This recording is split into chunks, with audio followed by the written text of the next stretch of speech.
তোমাদের মধ্যে কেউ কেউ বাসন্তী পোলাওয়ের ভিডিও চেয়েছিলে। আমি এর আগে আমার পেজে এর ভিডিও দিয়েছিলাম, কিন্তু বুঝতে পারছি আস্তে আস্তে পরিবার বড় হচ্ছে, সেজন্য আমি আবার এই ভিডিওটা বানালাম। প্রথমে গোবিন্দভোগ চালটাকে ভালো করে জল দিয়ে ধুয়ে নিলাম। কড়াইয়ের মধ্যে ঘি গরম করে প্রথমে কাজু আর কিশমিশ ভেজে আমি তুলে নেব। এবার ওই তেলের মধ্যেই দিয়ে দেবো তেজপাতা, গোটা গরম মশলা, ফোড়ন, দারচিনি, এলাচ আর লবঙ্গ। এলাচগুলোকে ফাটিয়ে দিলাম। এবার আদা আর কাঁচা লঙ্কা বাটা দিলাম হলো নুন আর হলুদ গুঁড়ো। মশলাটাকে সাঁতলে নিয়ে এর মধ্যে ফ্রোজেন কড়াইশুঁটি দিয়ে দিলাম। আর ধুয়ে রাখা চালটা দিয়ে খুব ভালো করে কষিয়ে নেব।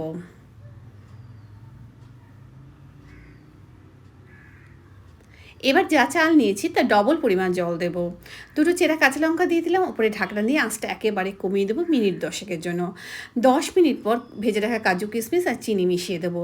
সমস্ত খুব ভালো করে মিশিয়ে দিয়ে এর গ্যাসটা একেবারে বন্ধ করে দিয়ে ঢাকনা দিয়ে দিলাম। মিনিট 15 পর আবার খুলবো।